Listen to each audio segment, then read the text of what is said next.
Happy new year sir. Happy new year. Happy new year sir. Happy year. నువ్వేంటి ఆ మొహం ఎలా పెట్టావు? అంటే నేను ఫన్ సార్. నేను ఫస్ట్ స్టేషన్ సార్. అంటే నీ మొహం ఎలానే ఉంటుందా? మామూలు కూడా అలాగే ఉంటుంది. ఓ డైరెక్టర్ గారు F2 అంటే ఇంగ్లీష్ టైటిల్ జనరల్గా అందరికి అర్థం అవుద్ది అంటారు. దీనికి నేను చెప్పడం కంటే వెంకటేష్ గారు చెప్తాను సార్. సార్ F2 కింద ఏం రాసింది? సంక్రాంతి అల్లుళ్ళు. అది అర్థం అవుతుంది కదా. ఓహో క్లారిటీ ఇచ్చాం కదా. క్లారిటీ ఇచ్చాం కదా. ఓకే. తెలుగులో పోస్టర్ రాసింది కదా. సంక్రాంతి అల్లుళ్ళు బాగుంది సార్. బాగా ఈజీగా అర్థమైపోతుంది. చాలా బాగుంది సార్. ఇప్పుడు F2 ట్రైలర్లో చూస్తే కొంచెం ఫన్, పెళ్ళికి ముందు, దాని తర్వాత పెళ్లి తర్వాత ఫ్రస్ట్రేషను, ఇదంతా చూస్తుంటే మీ బయోపిక్ తీశారనిపిస్తుంది. నిజమేనా? యాక్చువల్గా నా బయోపిక్ అని కంటే సో ఇది మొగుళ్ళందరికీ సంబంధించింది కాబట్టి సో పెళ్ళైన మగాళ్ళకి మొగుళ్ళకి సంబంధించిన బయోపిక్ అనుకోవచ్చు. సో పెళ్ళైన తర్వాత వాళ్ళ కష్టాలు, పెళ్ళైన తర్వాత వాళ్ళ ఆనందాలు, దాన్ని ఏంటనేది మొత్తం డీటెయిల్గా డిస్కస్ చేసాం. సార్ సినిమా చేస్తున్నప్పుడు మీకు ఎప్పుడైనా ఇన్సిడెంట్ బాగా చిరాకు అనిపించిందా సార్? ఫస్ట్ ఏంటంటే ఫస్ట్ డే ఐ థింక్ నీ మొహం చూడగానే వచ్చింది. నీలో ఒక చిన్న ఫేసు. సార్ నాకు సేమ్ ఫీలింగ్ కదా సార్. బాగా ఫన్ మూమెంట్ సార్. సినిమాలు బాగా హ్యాపీగా. ఇప్పుడు అలా నవ్వుతే నిన్ను చూడగానే ఫన్ వచ్చింది అనుకున్నావా? బ్యాచ్ లాగా వచ్చారు అసలు ఆ రోజు. మీరు లొకేషన్ అయినప్పుడు అల్లా ఫన్. Fun sir. ఇప్పుడు జనరల్గా మీ ఇద్దరు కలిసి మా ఇద్దరిని అన్నట్టు ఫీల్ తెలుసుకున్నారు. Very good boys.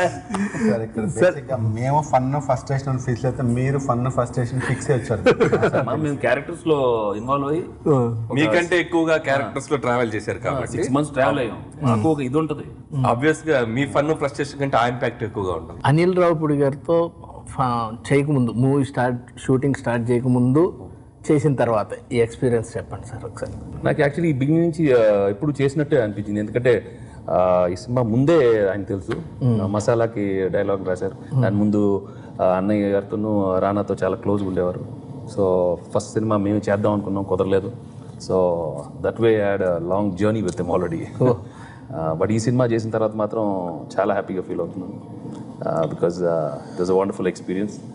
మెయిన్ ఏంటంటే చాలా కూల్ యాటిట్యూడ్, చాలా రిలాక్స్డ్ యాటిట్యూడ్. అండ్ ఇలాంటి సినిమాలో అవసరం యాటిట్యూడ్, లేకపోతే అందరం ఫ్రస్ట్రేట్ అయిపోతాం. ఎందుకంటే అంతమందితో చేయటం అనేది నాట్ ఈజీ. సో అందరినీ కలిసి ఒక హోల్సమ్ యూనిట్గా పనిచేయాలంటే you need a director who is very cool and relaxed. Pawan garu మీరు ఎలా ఫీల్ అయ్యారు? అంటే సినిమా రెగ్యులర్గా చాలా బాగా వచ్చిన సినిమా, ఆయన చాలా బాగా డైరెక్ట్ చేసి హీరోయిన్తో చాలా ఫ్రెండ్లీ అది కాకుండా, అది స్క్రిప్టెడ్ కాకుండా బేసిక్గా అనిల్తో యాక్ట్ చేస్తున్నప్పుడు మీరు ఎలా ఫీల్ అయ్యారు? అంటే మీరు అనిల్ గారి డైరెక్షన్ మీరు చేస్తున్నప్పుడు మీ క్యారెక్టర్ టోటల్ డిఫరెంట్. ఇప్పుడు దాకా చేసిన రోల్స్ కన్నా ఇప్పుడు దాకా చేసిన మూవీస్ అన్నిటికన్నా చాలా టోటల్ డిఫరెంట్. చూసిన టీజర్లో చాలా బాగుంది. మీ సినిమా చేస్తాం కాబట్టి మాకు కూడా తెలుసు. ఎలా ఫీల్ అయ్యారు? ఎప్పుడైనా కష్టపడ్డారా?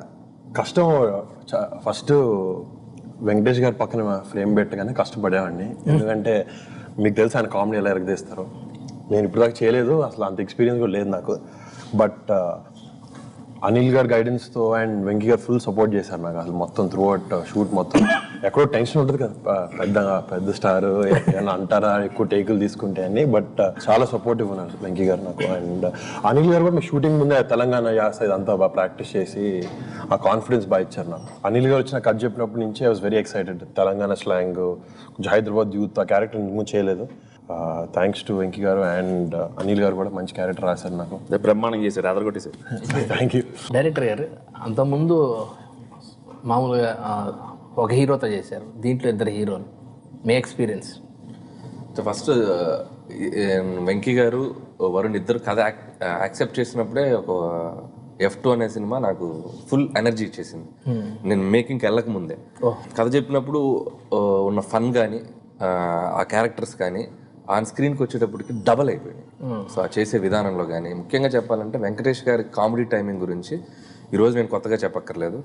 సో నాకు బాగా ఇష్టం ఆయన సినిమాలు. అబ్బాయి గారు, ఇంట్లో ఎలా ఉండి ఇంట్లో ప్రియురాలు, నువ్వు నాకు నచ్చావు, మల్లీశ్వరి, ఇలా ప్రతి ఫిల్మ్ నేను ఫుల్ ఎంజాయ్ చేశాను. నేను ఆయన ఫస్ట్ టైం కలిసినప్పుడు, సార్ ఈ సినిమా మీ నట విశ్వరూపం సార్ అన్నాను ఆయన ఫస్ట్. అంటే మీరు చేసిన బెస్ట్ మూమెంట్స్ అన్నీ నా బ్రెయిన్లో ఉన్నాయి. సో ఆ టైమింగ్స్ అన్ని కరెక్ట్గా నేను ఈ క్యారెక్టర్కి అడాప్ట్ చేయగలుగుతున్నాను. సో సూపర్గా వర్కౌట్ అవుద్దని నేను నమ్ముతున్నాను సార్ అని చెప్తే ఆయన చాలా హ్యాపీగా ఫీల్ అయ్యారు. తర్వాత వరుణ్ కలిసినప్పుడు క్యారెక్టరేషన్ వినగానే వరుణ్ ఓకే చెప్పేశాడు. ఇంకా సెకండ్ హాఫ్ ఏంటి కథ ఏంటి అని ఫస్ట్ క్యారెక్టరేషన్ తనకు ఎక్కేసింది. So Varun Yadav Borabanda, so Telangana accent, bro నాకు ఇది కిక్ ఇచ్చింది బ్రో, నేను చేస్తాను దీన్ని నీట్గా సెట్ చేసేయండి. నాకు వెంకటేష్ గారితో కాంబో అనేసరికి ఇంకా ఎక్సైట్ అయిపోయాడు వారు. సో వీళ్ళిద్దరు కలిసి ఆన్ స్క్రీన్ మీద చేసిన అల్లరి. సో నేను ఇప్పుడు చాలా ఏం తక్కువ చెప్తున్నాను. సో డెఫినెట్గా మీరు దీన్ని నెక్స్ట్ లెవెల్కి ఎంజాయ్ చేయబోతున్నారు. మిగతా క్యారెక్టర్లు సినిమాలో చేసిన రాజేంద్ర ప్రసాద్ గారు, హీరోయిన్స్ ప్రకాష్ రాజ్ గారు, పృథ్వీ గారు క్యారెక్టర్ల గురించి సినిమా వేశారు సార్. మాకు పోస్టర్ ఫోటోలు వేశారు కదా, అవన్నీ చూసాం సార్. అందరికీ చాలా మంచి క్యారెక్టర్స్. మీరు చెప్తే బాగుంటుందేమో డైరెక్టర్ గారు. సో దీంట్లో రాజేంద్ర ప్రసాద్ గారు నాకు ఒక చిన్న డ్రీమ్ ఉండే. సో రాజేంద్ర ప్రసాద్ గారి కామెడీ టైమింగ్కి వెంకటేష్ గారి కామెడీ టైమింగ్కి ఎప్పుడైనా కలిస్తే బాగుండు. ఎందుకంటే కామెడీలో ఆయన ఒక సపరేట్ స్టైల్ ఆఫ్ ఇది ఆర్పి గారు, రాజేంద్ర ప్రసాద్ గారి, వెంకీ గారిది ఒక యూనిక్ స్టైల్. వెంకీ గారిది చాలా వెయిటింగ్ ఎప్పటి నుంచో చాలా. సో వీళ్ళిద్దరు కలిసి ఇంతవరకు ఎప్పుడో ఒక త్రిమూర్తులను ఒక ఫిల్మ్ చేశారు. సో వెంకీ గారు, అర్జున్ అండ్ రాజేంద్ర ప్రసాద్ గారు. సో మళ్ళీ ఆ తర్వాత కలిసి ఎప్పుడు వర్క్ చేయలేదు, మేబీ కుదరలేదు. అలాంటిది ఈ సినిమాలో సెట్ అయింది. సో కొన్ని సీన్స్ ఉంటాయి ఫస్ట్ హాఫ్లో. సో వెంకీ గారికి, ఆర్పి గారికి, సో మీరు నోట్ చేసుకోండి, ఇది గోన్ బి హ్యూజ్ ఫన్. తర్వాత ఇక వరుణ్ వచ్చేసరికి, సో వెంకటేష్ గారికి, ఆర్పి గారికి మధ్యలో వరుణ్. సో మీకు చూస్తే రెండు కామెడీ టైమింగ్ని నెక్స్ట్ లెవెల్కి తీసుకెళ్లే ఇద్దరు ఆర్టిస్టుల మధ్య వరుణ్ ఎలా చేస్తాడని ఒక చిన్న టెన్షన్ ఉండింది నాకు. త్రూ అవుట్ ఫిల్మ్ ఉండింది నాకు. సో ఫస్ట్ హాఫ్ తను ఇండివిజువల్ సీన్స్ అని ఎరగదీసాడు. సో కాంబినేషన్లోకి వచ్చినప్పుడు ఎలా ఉంటుంది అని సెకండ్ హాఫ్ చాలా అనుకున్నాను నేను. కానీ నేను షాక్ అయిపోయాను, వీళ్ళిద్దరి మధ్య ఒక యూనిక్ స్టైల్ పట్టేసుకున్నాడు. ఒక చిన్న ఇన్నోసెన్స్, ఒక చిన్న అసలు త్రూ అవుట్ మీరు అబ్జర్వ్ చేస్తే మైన్యూట్ రియాక్షన్స్ కూడా ఎరగదీశాడు వరుణ్ కూడా. సో వీళ్ళ ముగ్గురు టైమింగ్ ఎదిరిపోతుంది. అలాగే ప్రకాష్ రాజ్ గారు ఈ సినిమాలో చాలా మంచి క్యారెక్టర్ చేశారు. సెకండ్ హాఫ్ త్రూ అవుట్ ఉంటుంది. సో వాళ్ళ మధ్య వచ్చే సీన్స్, అలాగే తమన్నా మెహరిన్. సో వెంకటేష్ గారి పేరుగా తమన్నా చేశారు. పెళ్ళైన ప్రతి మగాడు పెళ్ళాం మధ్య జరిగే ఫన్ ఫ్రస్ట్రేషన్స్కి వాళ్ళ మూమెంట్స్ చూసినప్పుడు అట్లీస్ట్ ఒక 3-4 మూమెంట్స్ అని కనెక్ట్ అయిపోతారు. సో వచ్చే బ్యాగేజ్ ముసలాంసు, సో ఇంట్లో అత్తలు బామ్మలు అసలు వాళ్ళు మమ్మల్ని ఏడిపిస్తూ ఉంటారు, దానికి మేము తిరిగి రియాక్షన్స్ ఇవ్వటం అవి మామూలుగా ఉండవు. థియేటర్లో మాత్రం చెక్కిపోతాం. సో అలాగే క్యూట్ ఏంటంటే ఆల్రెడీ వెంకటేష్ గారు మీకు టీజర్ లో చూస్తే ఒకటి వచ్చింది, పెళ్ళి అవసరం అప్పుడు అనగానే పెళ్ళని ఎలా కంట్రోల్ చేయడం మస్తు తెలుసు అంటాడు. సో మీకు అక్కడే టీజర్ లో మనకు అర్థమైపోయింది. సో అంటే వరుణ్ అనేవాడు పెళ్లికి వెళ్తుంటే వెంకటేష్ గారు వద్దు అని చెప్పి ఆపుతున్నారు. సో ఈ ప్రాసెస్ కూడా ఫస్ట్ హాఫ్ మొత్తం. సో మళ్ళీ ఎలా వరుణ్ వెంకటేష్ గారి స్టేటస్కి వస్తారు సో అనే మూమెంట్స్ కానీ, తర్వాత సెకండ్ హాఫ్ అంతా వీళ్ళిద్దరు. దాని ముందు మెయిన్ ఫస్ట్ పెద్దలుడు వచ్చిన తర్వాత చిల్లరుడు వస్తాడు కదా, తను వచ్చినప్పుడు నాకు అసలు మర్యాద మొత్తం పక్కన పెట్టేస్తాడు ఆ ముసలి వాళ్ళందరూ. అప్పుడు ఉంటాయి నా రియాక్షన్లు. జనరల్ గా కొత్తలు రాగానే కూర్చునేటప్పుడు బాబు లే బాబు వస్తాడు, వరుణ్ వస్తున్నాడు. చిన్న డైలాగ్ ఉంది సరదాగా, న్యూ ఇయర్ కాబట్టి అనుకోవచ్చు వాళ్ళు. సో రాగానే ముస్లింలు ఇద్దరు అంటారు అనమాట, అన్నపూర్ణమ్మ గారు, రమేష్ గారు. అబ్బా చిన్నలు రాగానే ఇల్లు అంతా కలకల ఆడిపోతుంది. అప్పుడు నేనేమంటాను, 6 నెలల తర్వాత నీకు గలకల అయిపోతాను, 6 నెలలకు మీ దెబ్బకి గిలకల అయిపోతారు. మా క్యారెక్టర్లు సార్, ఎవరు మీరు? మా క్యారెక్టర్లు ఎలా ఉన్నాయి? అది ఎవరు మీరు? ఉన్నారు సినిమాలు ఉన్నారు. సారీ ఫైనల్ కట్ అంటే మేము అనేది సినిమాలో మా క్యారెక్టర్లు కాదండి, ఫన్ అండ్ ఫ్రస్ట్రేషన్ గురించి నేను అడిగేది. మొత్తం ట్రిమ్మింగ్ మొత్తం తీసారా? అరే ఇప్పుడు నవ్వుతావేరా, అలా పెట్టి ట్రిమ్ అయిందంటే నవ్వుతావేంటి? మ్యూజిక్ దేవిశ్రీ గారితో నాకు మళ్ళీ ఐ థింక్ తులసి తర్వాత is given some fantastic music. Class మాస్కి నచ్చేలాగా అన్ని రకాల పాటలు ఉన్నాయి. We have lot of mass hitting songs, melodious songs. So I think it's a good combination for F2 fun and ఫ్రస్ట్రేషన్కి, సంక్రాంతికి good combination of all kinds of songs. So I think again DSP's magic is there. Release అయిన songs కూడా నా favourite రెచ్చిపోదాం brother, మంచి response వచ్చింది. రెచ్చిపోదాం ఆ సాంగ్ ఆడియోకి అయితే వీడియో కూడా అసలు సూపర్ లొకేషన్ షూట్ చేసాం. ప్రాగ్లో ఎక్కువ షూట్ చేసాం సినిమా ఆ సాంగ్, అండ్ ఎంజాయ్ చేసాం సాంగ్ షూట్ చేయడం. వేరియస్ ఐలాండ్కి వెళ్ళడం, ఫెరీ మీద, డిఫరెంట్ లొకేషన్స్, బ్రిడ్జ్ల మీద, అంటే క్లబ్లో, అంటే అది త్రూ అవుట్ స్ప్రెడ్ అవుట్ చేసి షూట్ చేసాం కదా సార్. నాట్ ఒక 4 రోజుల్లో ఫినిష్ చేసాం కాదు, షెడ్యూల్ మొత్తం ఒక్కొక్క రోజు ఒక్కొక్కసారి. క్యారెక్టర్స్ లో కూడా ఇన్వాల్వ్ అయిపోయినట్టున్నారు అందరూ. ఎందుకంటే పెళ్ళాలను వదిలేసి నిజంగా రెచ్చిపోదాం బ్రదర్ అని. సో అలాంటి లొకేషన్ షూట్ చేయటం అండ్ ప్రతిరోజు సాయంత్రం బాగా it was real fun trip. అసలు తెలియలేదు షూటింగ్ ఎలా నెక్స్ట్ లో కూడా ఇప్పుడు ఇది మనకి ఎలా ఉంటుందంటే ఇప్పుడు న్యూ ఇయర్ కి ఒక చిన్న అడ్వాంటేజ్ ఉంది. మన సినిమాలో 2 సాంగ్స్ ఉన్నాయి. ఒకటి వచ్చేసి హ్యాపీగా అందరూ కలిసి ఎంజాయ్ చేస్తూ గిర్రా గిర్రా అనే ఒక సాంగ్ ఉంది, తిరుగుతాందే బుర్రా అని చెప్పి అది ఎంజాయ్ చేస్తూ పాడుకోవచ్చు. సపోజ్ వైఫ్ ఏదన్నా ఊరికి వెళ్ళినా ఏదన్నా మనకి బ్యాచులర్స్ గా పక్కకి వెళ్ళినా కూడా ఈ సాంగ్ పాడుకోవచ్చు. రెచ్చిపోదాం బ్రదర్ భార్య లేక మస్తు ఉంది వెదర్. సార్ బ్యాంకాక్ లో బాగా ఎంజాయ్ చేస్తారా సార్? బ్యాంకాక్ లోనా? బ్యాంకాక్ లో ఏం చేస్తారు జనరల్ గానే? అదే దేనికోసం వెళ్తారు? షూటింగ్ వెళ్తావు. నువ్వు దేనికి వెళ్తావు? Shooting sir. మరి ఎంజాయ్ చేశారా అని ఏంటది? బాగా ఎంజాయ్ చేస్తారా అడిగారు. అది అట్లా అడుగు, క్లారిటీ అడుగు. ఊరిని ఎంజాయ్ చేసావు ఇష్టం వచ్చినట్టు అడుగుతారండి ఆయన. సార్ బ్యాంకాక్ లో షూటింగ్ బాగా ఎంజాయ్ చేస్తారా సార్? బ్రహ్మాండంగా ఎంజాయ్ చేస్తాం. చాలా బాగుంది. అసలు ఎవ్రీ డే ఒక పిక్నిక్ లాగా అలా నడిచిపోయింది. ఎందుకంటే అందరూ ఉంటాం, ఆల్ ద యాక్టర్స్ అందరు కలిసి పొద్దున్నే వెళ్ళటం ఒక అసలు మామూలుగా. దాంట్లో మీరు కూడా వచ్చారు, మీతో కూడా బాగా ఎంజాయ్ చేసాం. మీతో కూడా బాగా సార్ ఈ బ్యానర్ లో మీరు ఫస్ట్ మూవీ రెండో సినిమా సీతం వాకిట్ చేశాను, చాలా పెద్ద హిట్ అయింది. ఇప్పుడు ఇది చేస్తున్నాం. నాది సెకండ్ ఫిల్మ్ ఫిదాదార్ చేస్తున్నాను నేను. ఎక్కువ ఎక్స్పీరియన్స్ థర్డ్ ఫిల్మ్. మీకు రెండోదే? Third film. సో నాకు ఇక్కడ 3వ ఫిల్మ్.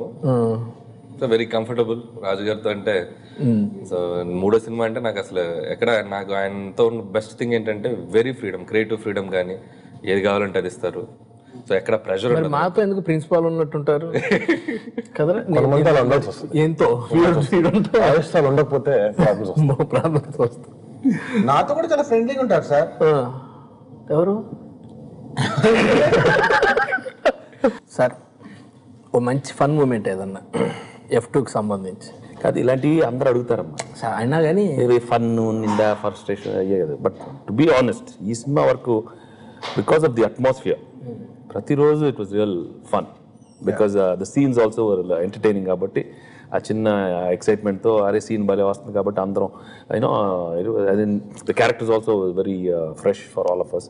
అండ్ మీరు కూడా చేశారు కదా ప్రతి సీన్ చాలా కాబట్టి it was fun. Frustration moment sir? Frustration అంటే ఇంతకు చెప్పాను ఫస్ట్ నీ మొహం అది వేసి నీ మొహం చూడగానే పొద్దున్న నాకు అసలు బాగా పిచ్చెక్కిపోయింది. బట్ టువర్డ్స్ ఈవినింగ్ నువ్వు కొంచెం ప్లెజెంట్గా అయ్యేది. మార్నింగ్ మాత్రం బట్ సీన్స్ చేసేటప్పుడు మాత్రం కొంచెం ఇది ఇలాంటి డౌట్ ఉండేది కదా ఫేస్లో. దట్ మీన్స్ ఫ్రస్ట్రేట్ అవుతుంది అనమాట. కొంచెం రావట్లేదు. వరుణ్ గారు మీరు మీ ఫన్ మూమెంట్ వెంకీ సార్ చెప్పినట్టు షూటింగ్ మొత్తం ఉండింది. బట్ పర్టికులర్గా కొన్ని సీన్స్ ఉన్నాయి సినిమాలో. ఒకటి సెకండ్ హాఫ్లో వెంకీ గారు మేము ఒక నైట్ సీన్ ఒకటి చేసాం. బెడ్రూమ్లోకి ఒక చిన్న గెటప్ వేసుకుని అందరూ వెళ్ళే సీన్. అసలు అది ఫెనామినల్. అంటే చూడడానికి చాలా బాగుంది. ప్లస్ నేను చేసేది పర్సనల్ చాలా ఎంజాయ్ చేశాను. సార్ జనరల్గా ర్యాపిడ్ ఫైర్ లాంటి క్వశ్చన్స్ ఉంటాయి, చాలా ఇంట్రెస్టింగ్ ఉంటుంది అబ్బా అది. అవునా? నిజంగా. ఓకే, దీంట్లో మాత్రం F2 కాబట్టి ఫన్ ఫైర్, ప్రెస్టేషన్ ఫైర్. బాగా డిఫరెంట్ గా ఆలోచించారే. బాగా మంచి క్వశ్చన్స్ ఉంటాయి. మేము ఒక్కొక్కరిని క్వశ్చన్ అడుగుతూ ఉంటాం. మేము అడిగిన క్వశ్చన్కి మీరు టకా టకా టకా అని ఆన్సర్ చెప్పాలి. నా ఫస్ట్ క్వశ్చన్ టకా. గారు నా సెకండ్ క్వశ్చన్ ఏంటంటే నా తప్పు థర్డ్ క్వశ్చన్ టకా. ఏమర్థమైంది మీకు? మాకు ర్యాపిడ్ ఫైర్ లో అంటే మేము టకా. సరే సార్ చెప్పు. అంటే ఈ ఫన్ అండ్ ఫ్రస్ట్రేషన్స్ లో మొగుళ్ళు ఫన్ అండ్ ఫ్రస్ట్రేషన్ లేదా పిల్లల గురించి ఏమైనా పాజిటివ్ గా చెప్పే గురువు కాదు, నేను ఏ సినిమా చేసినా పాజిటివ్ ఫినిష్ ఉంటుంది. So that's the thing. F2 is got beautiful finish. మంచి మెసేజ్తో పిక్చర్ అయిపోయిన తర్వాత చాలా మంచి డైలాగులతో బయటకు వస్తాం. మొగుళ్ళు పిల్లలు ఎలా ఉండాలో అది కూడా చెప్తాం. ఎంత ఫన్ ఉంటుందో ఎంత ఫ్రస్ట్రేషన్ ఉంటుందో దానికి ఒక సొల్యూషన్ ఉంటుంది కదా. ఆ సొల్యూషన్ చాలా చక్కగా చెప్పాడు Anil. So you'll find some wonderful message in the movie also. దానికని ఏదో ప్రీచీ మెసేజ్ కాదు, చాలా చక్కగా చెప్పాం, ఫన్నీగా చెప్పాం, సిన్సియర్గా ఉంటుంది. బట్ బాగుంటుంది తప్పకుండా.